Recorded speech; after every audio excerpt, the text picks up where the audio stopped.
It is day 2. We are talking about preventing and overcoming burnout. And today is just going to be a kind of short video, but I am kind of going a little bit more in depth about what I talked about yesterday as far as journaling. Journaling to me helps me to clear my mind, get everything out of it that needs to get out. I put it down on paper, and it also helps me to plan and be more prepared for everyday's actions and what I've got to do for the day. So we're going to talk about how journaling can help you prevent burnout. Now, y'all, journaling has been studied over and over again and has shown that people that journal actually have more success at losing weight, building better relationships, reaching their goals, and helping you to not experience burnout or exhaustion. And it's just a great way to get your mind, your thoughts, your business, your life, just get it all organized so that you can actually see the bigger picture. When you're going every day, you may be going in circles like I talked about yesterday. You may not have a destination. Sometimes I get my greatest visions of what I need to do next while I am journaling and putting all my thoughts down on paper. And like my mentor, Dr. Stacia Pierce, always says, what's written is real. And I truly believe that, y'all. What is written, what you put down, your goals and your ambitions, and just the things you want to see happen in your life is real. And I have an intention when I sit down to write in my journal. I have an intention of making those things happen. And like I just said, oftentimes my biggest revelations come while I'm journaling. Something that maybe I didn't think about, but I put this down on paper, and now I can really see the situation and where I'm going and what I've got to do to get there. So studies show that journaling reduces illness, improves your cognitive function, strengthens your immune system. It offsets the adverse effects that stress can have on you. And I know a lot of us in 2020, we've been going through some things. And that's why journaling is such a key component. We're talking about getting our business together and finishing this year strong. But again, I told you, the beginning of this challenge, we're going to go through some things to help you to be able to get your mentality together, to get you mentally on the path for your success before we dive into how we're going to be marketing and getting our business together and how we're going to organize our business. We've got to first organize our mind because mindset is key. Now, what are the drawbacks of journaling?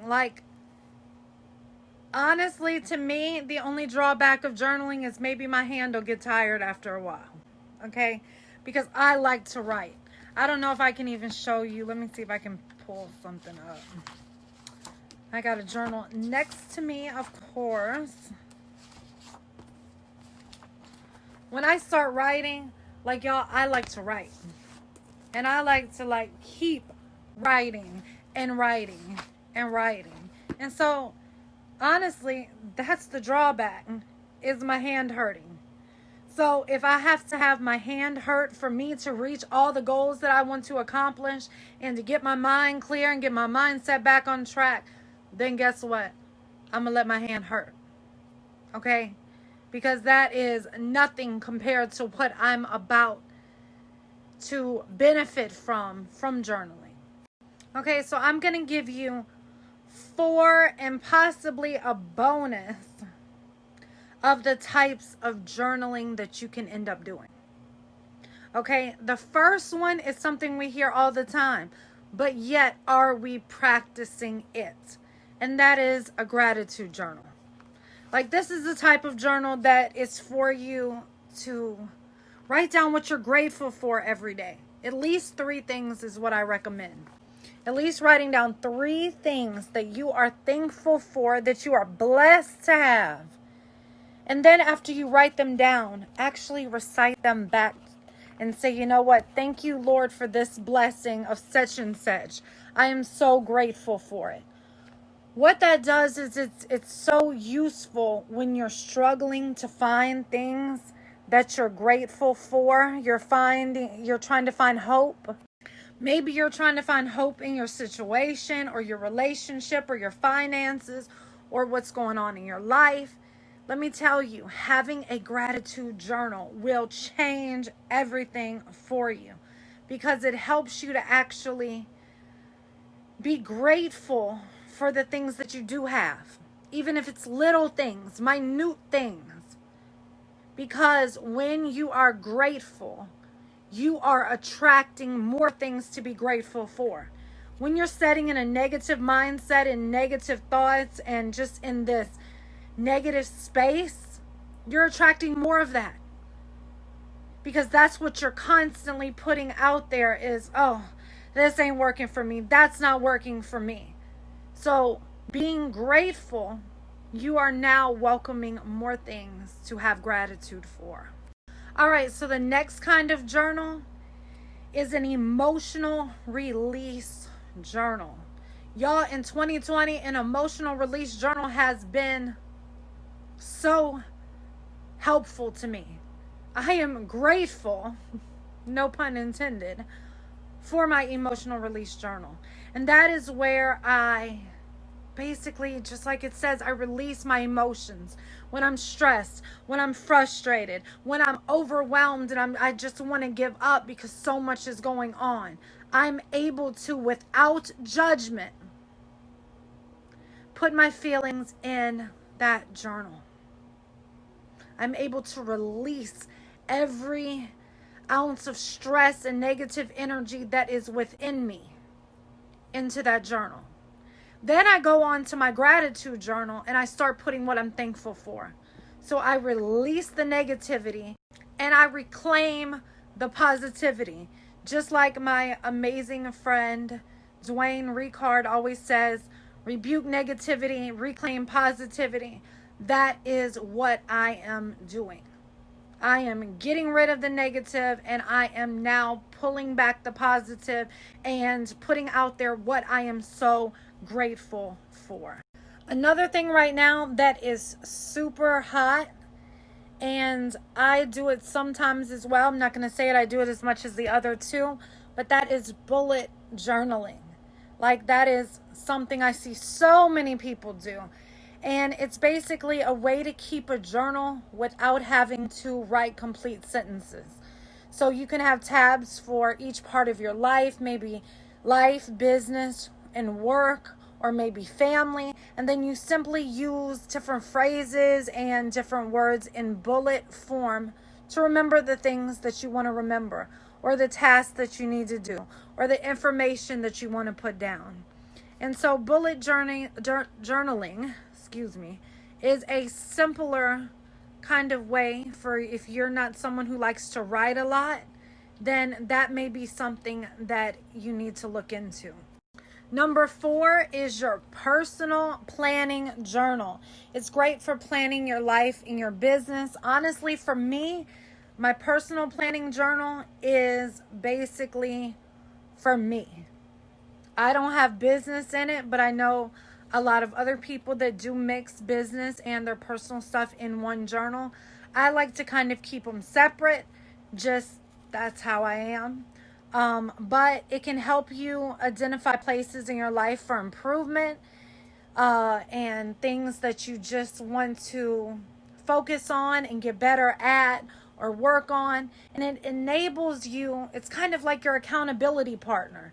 It enables you to really have accountability for yourself and what you're trying to do and the things you want to accomplish. Now this right here, I showed y'all yesterday in my video, In Pursuit of Purpose by Sydney Jones.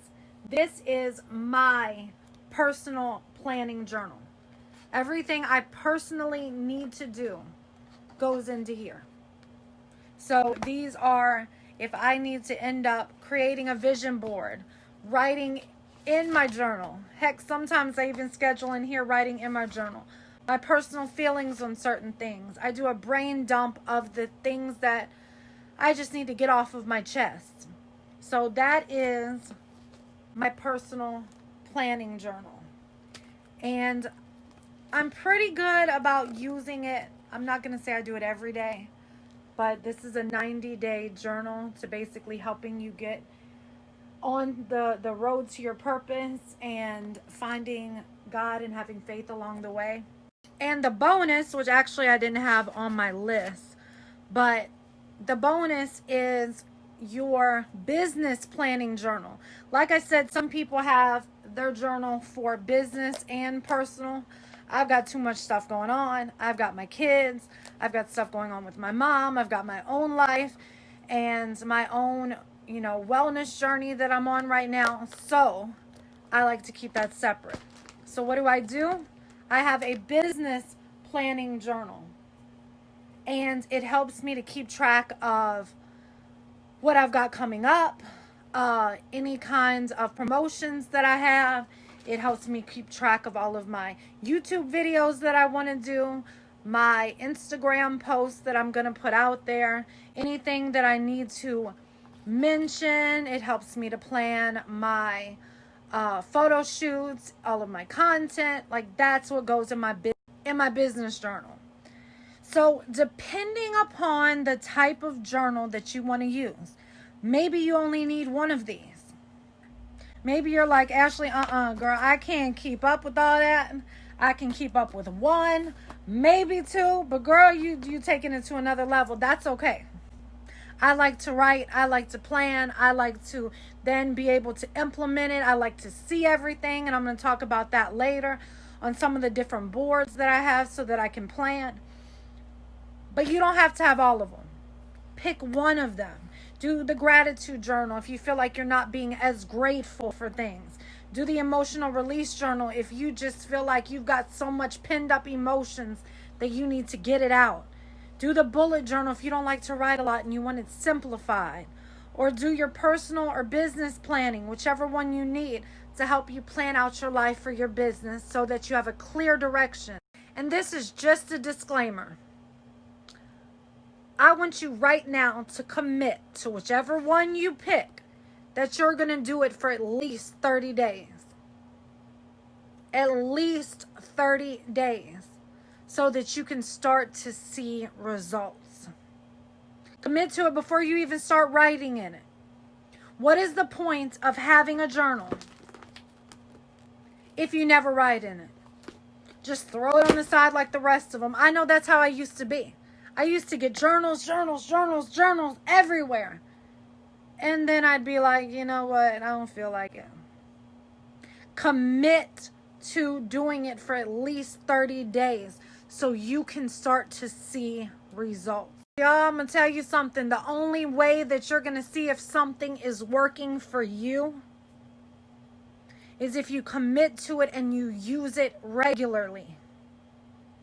Like, there will become a time, a point where if you follow what I just said and use it regularly, it's going to become second nature, like walking. You get home, you grab your journal, you write your gratitude in it, or Sunday nights, you plan out the week in it. So choose your type of journal and your method of entry of how are you going to write in it? Are you going to use colored pencils? Are you going to draw in it? And then I just want you to keep doing it every day for a month and see how that works for you. Because I'm telling you, writing in a journal will help prevent burnout and help you overcome it because you're sorting through the mess and the madness. And y'all, make sure if you are watching this on YouTube that you hit that subscribe button, give it a thumbs up, and comment down below what kind of journal that you're already using or what kind of journals you already have. Or if you're new to journaling, then which one do you see fit into your life? Let's have a conversation down below. I'm here to help, answer questions, do whatever, because I'm telling you something. Y'all, we are going to finish this year strong. Get it together. Do what you got to do. Let's focus. Let's implement some new things. Get out of our comfort zone. And let's make it happen because we have got this. This is going to be the most amazing 2.5 months of this year. Do not count yourself out because it has been hell already. It is going to be amazing. All right. I love y'all and I'll see you tomorrow.